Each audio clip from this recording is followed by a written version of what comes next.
வணக்கம். வாழ்க வளமுடன். ஒரு 40-45-50 வருஷத்துக்கு முன்னாடி ஒவ்வொரு கிராமத்துலேயும் ஒரு இளைஞர் மன்றம்னு ஒன்று இருக்கும். அதில் சின்னதாக இந்த எக்ஸசைஸ் பண்ணுற டபுள் பார், கிரவுண்ட் பார், சிமெண்ட்டில் செய்யப்பட்ட சின்ன வெயிட்டு, அதாவது எக்ஸசைஸ் பண்ணுறதுக்கு ஒரு சுற்றி அங்கே நின்று எக்ஸசைஸ் பண்ணும்போது வெறும் உடம்பாக இருக்கிறதுனால மற்றவங்க பார்த்துருவாங்கங்கிறதுனாலையும், வெறும் உடம்பாக இருக்கிறதுனாலையும் ஒரு கீத்து கொட்டா பண்ணியிருப்பாங்க. அதுக்கு பேர் ஜிம்முக்கு போயிட்டு வரேன்னு சொல்லுவாங்க. ஸோ அந்த காலத்தில் அது ரவுடிகளின் கூடாரம்னு கூட சொல்லுவாங்க. ஸோ அப்படி இருக்கும்போது அந்த எக்ஸசைஸ் பண்ணுறவங்க எல்லாம் ஒரு உணவுப் பொருளை ரொம்ப விரும்பி சாப்பிடுவாங்க. கொண்டக்கடலையை ஊற வச்சு நல்லா மென்று சாப்பிடுவாங்க. இந்த காலத்தில் ஜிம்முன்னு சொல்லி மாடர்னைஸ்டு எல்லாம் ஏர் கண்டிஷன் ஜிம்மெல்லாம் மாறி போச்சு. இப்போ அங்கே போனால் இங்கேயும் ஒரு செயற்கையான புரோட்டீன் பவுடரை விற்கிறாங்க.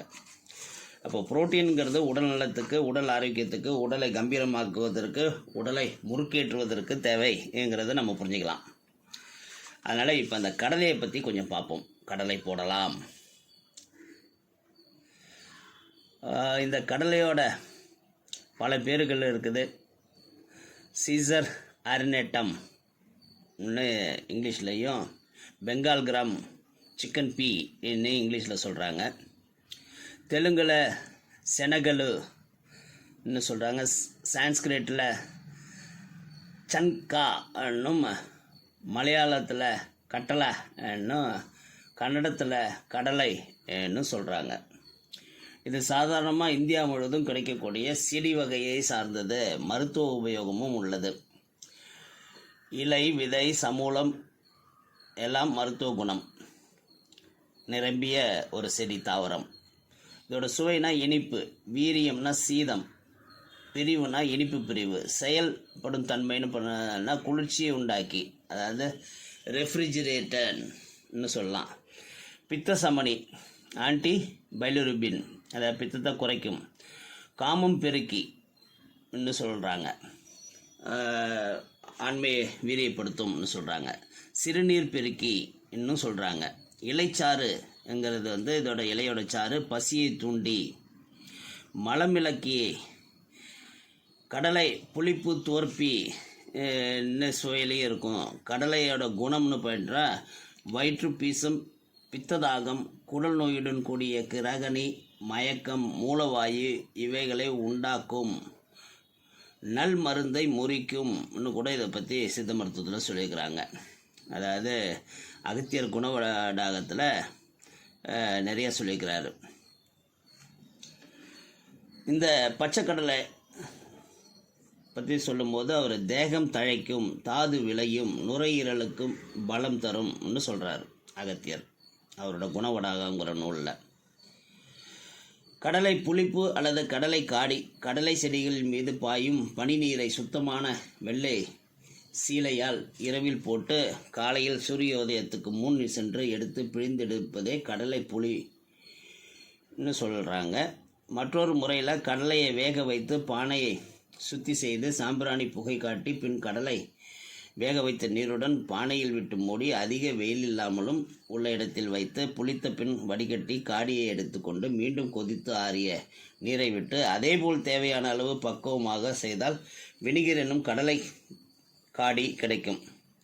இதை தேவைக்கேற்ப உபயோகப்படுத்தலான்னு சொல்கிறாங்க.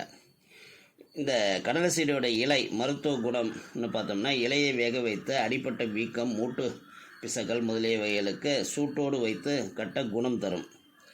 சரி, இந்த செடியோட சமூலம் என்ன செய்யும்னா, பச்சையான கடலை செடியை வேருடன் கொண்டு வந்து கொதிக்க காய்ச்சிய நீரில் போட்டு ஆவியை இடுப்புக்கு கீழே பிடிக்க, துண்டில் நனைத்து ஒத்தடம் கொடுக்க, சூதக வலி, மாதவிடாய் காலத்தில் தோன்றும் இடுப்பு வலி குறையும். இதை கசாயம் செய்து காய்ச்சல் நோயாளிகளுக்கும் கொடுக்கலாம். கடலை முதிராத பச்சை கடலையை செடியில் இருந்து பறித்து உடனே பச்சையாக அரைத்து சாப்பிட சீதபேதி நிற்கும். கடலையை காப்பி கொட்டையை போல் வறுத்து பொடித்து உள்ளுக்கு கொடுக்க வயிற்று வலி, வயிற்று பொறுமல், மூத்திரம் தடை போன்றவை நீங்கும். கடலையை நீர் விட்டு அரைத்து நீரில் கலக்கி வடிகட்டி சாப்பிட்டு வர உடல் பலப்படும். கடலையை லேசாக வறுத்து சாப்பிட்டு பால் குடித்து வர நீர்க்கோர்வை, இருமல் போன்றவை தீர்ந்து போகும். கடலை புளிப்புன்னு சொல்லக்கூடிய அந்த காடி இயற்கையான புளித்தன்மையை அடங்கியுள்ளதால் இது விசேஷமாக சித்த மருத்துவர்கள் கருதுகிறார்கள். இதை தக்க அளவு நீரில் கலக்கி சாப்பிட்டு வர தேக உஷ்ணம், காய்ச்சல், அஜீரண பேதி போன்றவை தீர்ந்து போகும். அதிகம் சாப்பிட்டால் உடலுக்கு கெடுதல்னு வார்னிங்கும் கொடுக்குறாங்க. இந்த குணப்பாடம், அகத்தியர் குணப்பாடத்தில் இல்லாத சில தகவல்னு பார்த்தா, கொண்டைக்கடலை இதில் வெள்ளையாக உள்ளது இந்தியில் சன்னா என்றும் ஆங்கிலத்தில் பெங்கால் கிராம் என்றும் அழைக்கப்படுகிறது. வங்காளத்தில் அதிகம் விளைவதால் இது பெயராக இருக்குது. அவர்கள் அதை பச்சையாகவும் சுட்டும் சாப்பிடுகிறார்கள். உலர வைப்பதற்கு முன் பட்டாணியைப் போல் பச்சை நிறத்தில் இருக்கிறது. அதை வேர்க்கடலையை வறுப்பது போல் வண்டிகளில் வறுத்து விற்கிறார்கள். தமிழ்நாட்டில் நமக்கு பச்சையாக கிடைப்பது இல்லை. கொண்டைக்கடலையின் தோலை நீக்கி அதை பொட்டுக்கடலை, பொரிக்கடலை என்று சொல்கிறோம். அதைத்தான் சட்னி முதல் பலவற்றிலும் உபயோகப்படுத்துகிறோம்.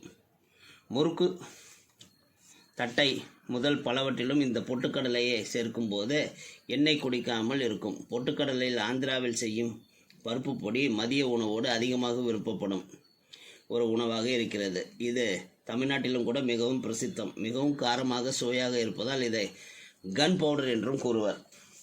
இப்படி நமது தினசரி சமையலில் பலவற்றில் உபயோகப்படுத்தப்படும் கொண்டைக்கடலை செடியின் விதைப்பகுதி புரதச்சத்து மிகுந்தது.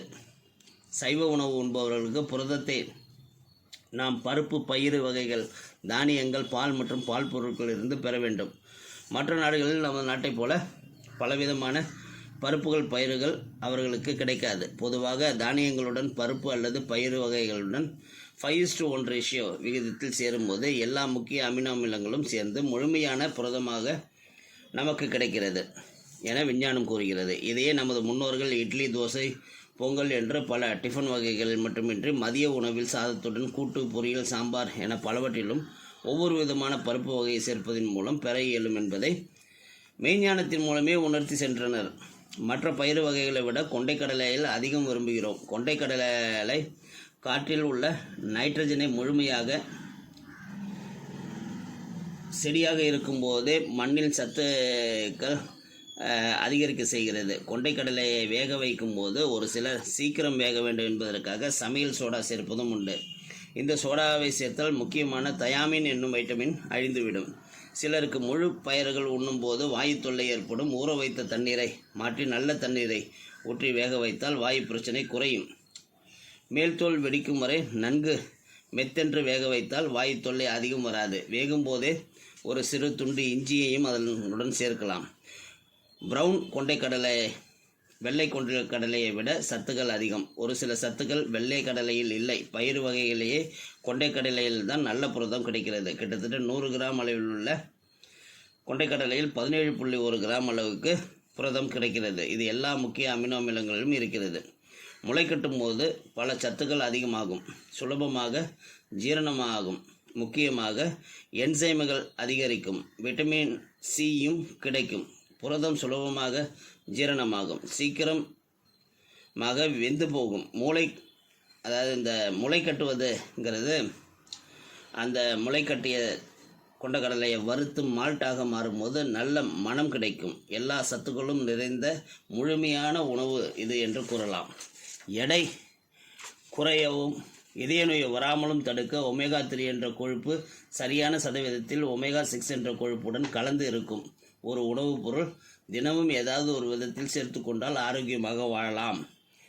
பொட்டுக்கடலையாக உபயோகிக்கும் போது அதிகமாக தண்ணீர் குடிக்க வேண்டும். கர்ப்பிணிகளுக்கு மிகவும் முக்கிய தேவையான ஃபோலிக் ஆசிட் என்னும் பி விட்டமின் நிறைந்தது இந்த கொண்டைக்கடலை. மரபணு கோளாறுகள் வராமல் தடுக்கும் கோலின்கிற விட்டமின் கொண்டைக்கடலையில் சிறந்த அளவில் உள்ளது. பிரவுன் நிற முழு கொண்டைக்கடலையில் எல்லா தாது உப்புகளும் இருக்கின்றன. சிறுநீரக கோளாறுகள் உள்ளவர்கள், சோடியம் பொட்டாசியம் குறைக்க வேண்டிய நிலையில் உள்ளவர்கள் வெள்ளை கொண்டைக்கடலையை உண்ணலாம். இதில் இவை இரண்டும் அறவே இல்லை.